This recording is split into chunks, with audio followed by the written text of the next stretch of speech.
미니두니 구독자 여러분 안녕하세요. 오늘도 재밌는 책 두 권과 함께 돌아왔습니다. 왼쪽에 있는 책은 미래로부터의 탈출이라는 책인데 검은 숲에서 제공을 받았고요. 오른쪽에 있는 책은 제가 오랜만에 교보문고에서 구매를 한 절대적인 행복의 시간 3분이라는 책입니다. 첫 번째로 소개한 책을 제가 제안을 받아서 읽게 됐는데 이 책은 작가님 때문에 궁금해서 읽게 됐어요. 제가 이전에 봤던 작품들 재밌게라기보다는 신선한 충격을 받았던 그런 작품들이 있었는데 그 작품을 쓰신 작가님의 유작이에요. 그래서 굉장히 궁금했는데 제안을 해주셔서 읽게 됐고, 두 번째로 소개할 책도 작가님 때문에 보게 됐는데 제가 영상에서도 자주 소개했던 조영주 작가님의 책이에요. 제가 정말 재밌게 읽었던 많은 작품들을 쓰신 작가님인데 작가님들에 대한 자세한 소개는 제가 이따 책을 한 권 한 권 소개할 때 말씀드리도록 하고, 오늘의 두 권도 정말 재밌으니까 기대 많이 해주시고 다독다독 책순위 지금 바로 시작합니다.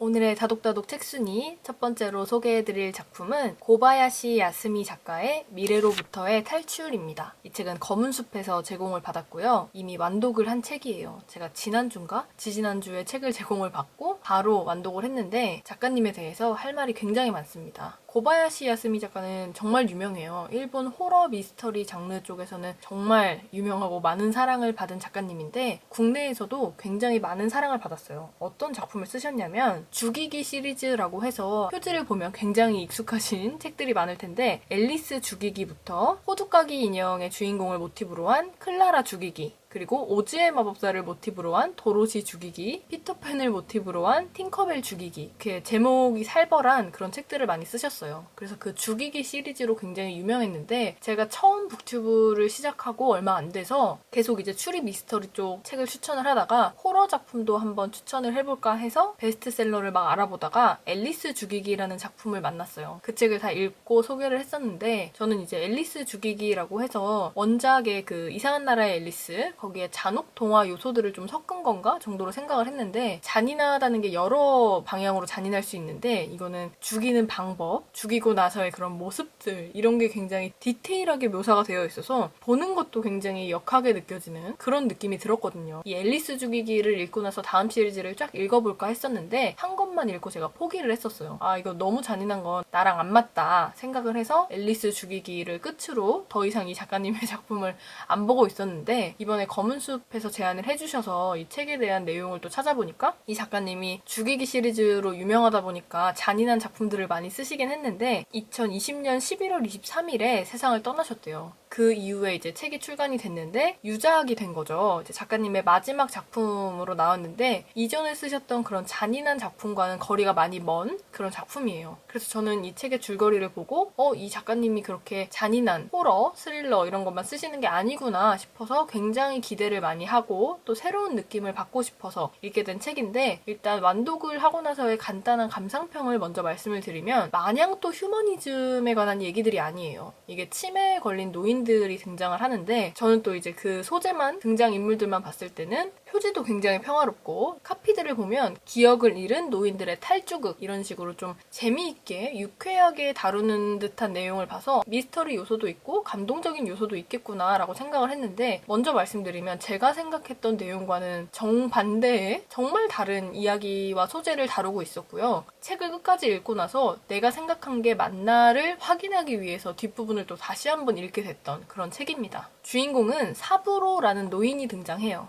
사부로는 어느 날 이제 잠에서 깨서 딱 눈을 떴는데 아무 기억이 안 나는 걸 알게 됩니다. 지금 이 몸을 갖고 있는 내가 누구인지, 내가 있는 곳은 어디인지 아무 기억을 못하는 상태로 깨어났는데 자신이 매일 쓰던 일기장을 발견을 하게 됩니다. 근데 그 일기장을 넘겨보다 보니까 과거에 자신이 힌트를 남겨놨던 것을 발견을 하는데 뭐라고 써 있었냐면, 이 메시지를 봤다면 신중하게 행동하라. 메시지를 봤다는 걸 들키면 안 된다. 여기는 감옥이다. 도망치기 위한 힌트는 여기저기에 있다. 조각을 모아라. 이런 힌트를 발견을 하게 돼요. 그래서 사부로는 노인 요양시설이라고 되어 있으나 정말 감옥이구나. 내가 이곳을 탈출해야 하는구나 하고 생각을 하게 됩니다. 그래서 이제 조금씩 노인 요양시설, 자신이 갇혀있는 곳에 대한 정보를 캐내기 시작을 하는데 사부로가 거울을 봤을 때 자신의 모습이 한 100살 정도 되어 보였어요. 그리고 다 그 또래의 사람들이 그곳에 모여 있었는데 아무도 기억을 못해요.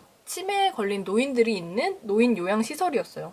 자신도 눈을 떴을 때 아무런 기억이 없었지만 자신을 제외한 나머지 노인들도 다음날 되면 기억이 포맷되어 있고 여기 있는 사람들은 치매에 걸린 사람들이구나 라고 판단을 하고 있었던 찰나에 노인 요양시설을 운영하고 있는 이 직원들에 대한 수상한 점을 또 발견을 하게 됩니다. 일본을 배경으로 하고 있으니까 노인 요양시설의 직원들도 일본어로 소통을 해야 되는데 이게 정말 이상하게도 노인들과 소통할 수 없게 미지의 언어를 쓰는 직원들만 데리고 온 거예요. 근데 여기서의 이 미지의 언어들은 외국어들, 뭐 한국어도 있었고 외국어들도 있고 또 자신이 알아들을 수 없는 말들. 근데 그 사람들은 이 일본어를 쓰는 사람들의 말을 다 이해를 하는 의사소통이 불가능한 건 아닌 그런 정말 이상한 상황이었습니다. 그리고 노인 요양시설을 탈출하기 위해서 그 근처 지형들을 막 분석을 하다 보니까 휠체어를 타고 갈 수 있는 그런 거리가 굉장히 제한되어 있다는 것을 발견을 해요. 휠체어를 타고 나가야만 하는데 휠체어가 어디까지 가면은 뭐 작동하지 않는다든지 이렇게 노인들을 바깥 세상으로 나가지 못하게 막아두는 그런 것을 확인을 하게 됩니다. 주인공 사부로는 여기서 무조건 탈출을 해야겠다라는 생각을 하고 헌드레즈라는 팀을 만들어요. 헌드레즈가 아마 나이가 100살이라서 이렇게 만든 것 같은데 헌드레즈라는 팀을 꾸립니다. 같이 탈출을 할 노인들을 모으는 건데 엘리자, 도크, 미치라는 세 노인들을 모아서 총 4명의 인원이 이곳을 탈출하기 위해서 노력을 해요. 그래서 계획을 짜고 또 실행을 하려고 하는데 탈출을 하려던 당일에 사건이 발생합니다. 어떤 일이었냐면 이 팀원 중 한 명이 기억을 잃고 돌아온 거예요. 누군가 이 노인 한 명을 데려가서 기억을 일부러 삭제한 듯한 그런 의심을 받게 할 만한 행동이 또 있었고 한 명은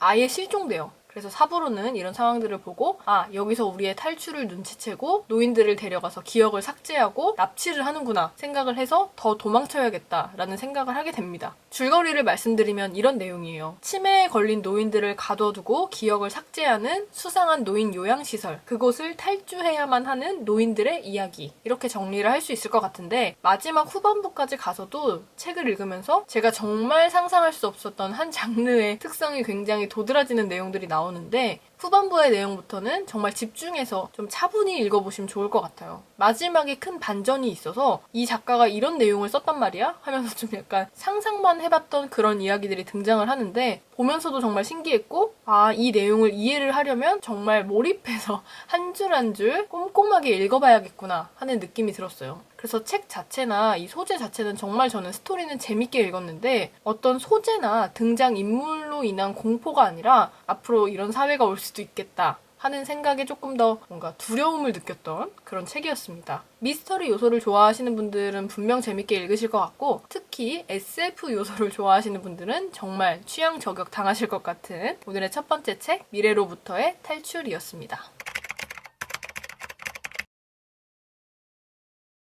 오늘 두 번째로 소개해드릴 작품은 조영주 작가님의 절대적인 행복의 시간 3분입니다. 조영주 작가님은 제가 이전 영상에서도 많이 소개를 했었는데 홈즈가 보낸 편지부터 반전이 없다, 혐오 자살까지 사회적인 이슈들, 문제들을 많이 다루고 있는 작품으로 제가 소개를 했었어요. 그리고 지금 말씀드린 책도 굉장히 재밌게 봤었고 또 구독자 여러분들께 추천도 많이 했었는데 올해가 아니죠. 2021년 작년 10월에 출간하신 책입니다. 몽실북스의 K 미스터리 시리즈 중 하나예요. 이 책은 출간된 지 얼마 안 돼서 제가 구매를 했는데 계속 가지고만 있다가 이번에 읽게 돼서 소개도 하게 됐습니다. K 미스터리 시리즈인데 처음에 사실 저는 이 책을 출간 전 미리 보기 같은 걸로 몽실북스의 네이버 포스트 계정에서 봤었는데 처음에 조영주 작가님의 신작이라고 해서 굉장히 기대를 하고 봤는데 이게 시간이 계속 왔다 갔다 하면서 진행이 되거든요. 그래서 처음에는 좀 헷갈렸어요. 내가 이해한 게 맞을까? 이런 스스로에 대한 의문을 품으면서 보다가 이게 책을 좀 읽다 보니까 그리고 특히 마지막으로 갈수록 그게 착착착 맞춰지는 그런 순간들이 등장을 하면서 조금은 안심하고 재밌게 볼 수 있었던 작품입니다. 그래서 일단은 구독자분들이 조금이나마 이해하시기 쉽게 제가 정리를 해봤는데 한번 스토리를 말씀드릴게요. 줄거리는 할로윈데이를 배경으로 하고 있어요. 주인공은 명주라는 여자입니다. 이 명주는 정말 특이하게도 할로윈 시즌을 맞이하면 7년째 홍콩으로 가고 있어요.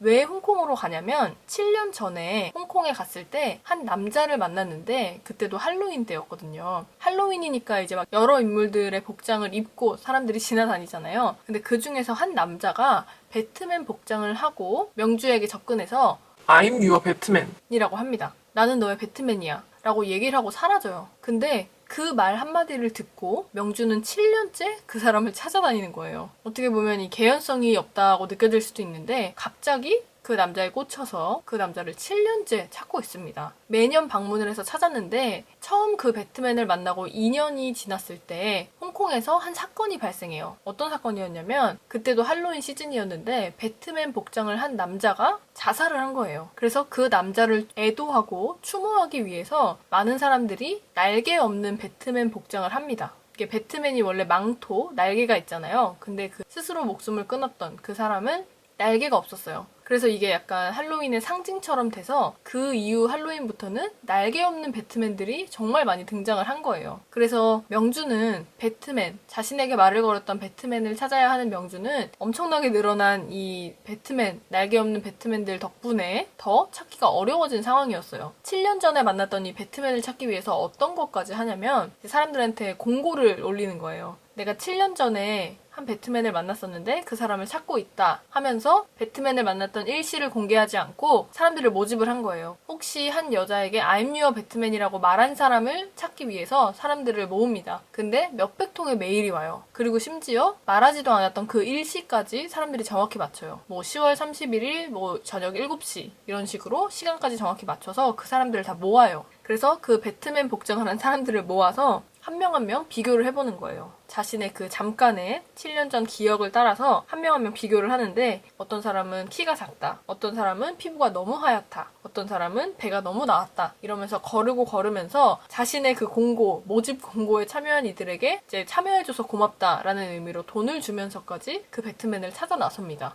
일반적인 시선으로 봤을 때는 이렇게 자기 사비를 들여서까지 매번 홍콩에 가면서 이 사람을 찾는 이유가 뭘까 하는 의문이 드는데 I'm your Batman이라고 말했던 그 목소리를 쫓아서 사람들을 계속 찾아내요. 결국은 이제 자신이 찾던 사람을 찾지 못해서 홍콩에서 굉장히 해결사로 유명한 시티헌터, 한국인이었던 이혁이라는 사람을 만나게 됩니다. 그래서 그 사람에게 7년 전에 내가 만난 배트맨을 찾아달라라는 요청을 합니다. 그리고 나서 같은 시각 서울에서는 또 하나의 배트맨 사건이 발생을 해요. 여기서는 어떤 사건이었냐면 코엑스 광장에서 한 남자가 날개 없는 배트맨 복장을 입고 위에서 떨어진 거예요. 그래서 바로 즉사했는데 이 형사들이 사건을 파헤치다 보니 스스로 목숨을 끊었다기보다는 누군가 밀어서 떠밀어서 살해를 당한 것 같다 하면서 살인사건이 또 발생을 했었어요. 이 시간적인 배경이 계속 왔다 갔다 하다 보니까 좀 헷갈렸어요. 저는 읽으면서. 그래서 제가 간단하게 한 번 더 정리를 해보자면 7년 전에 홍콩에서 명주는 한 배트맨을 만났고 그로부터 2년 뒤에 한 배트맨이 홍콩에서 자살을 해요. 그 뒤로 5년 동안 계속 이제 명주는 홍콩을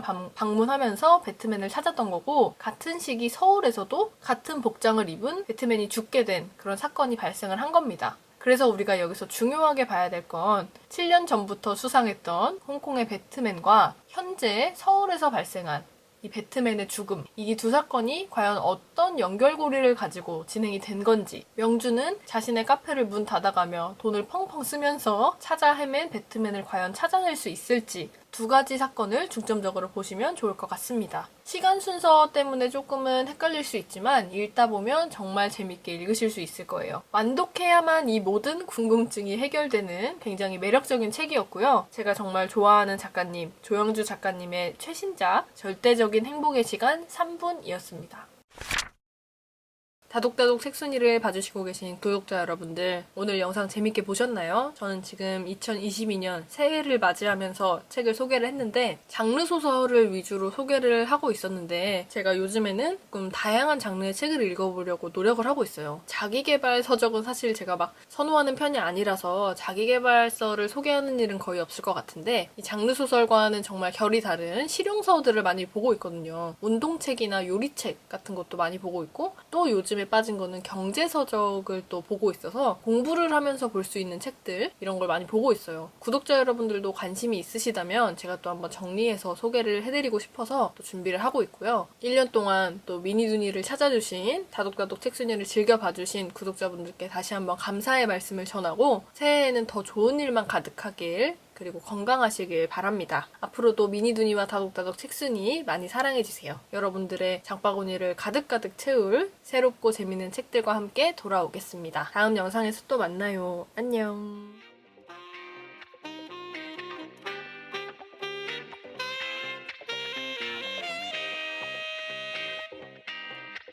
Enchanté.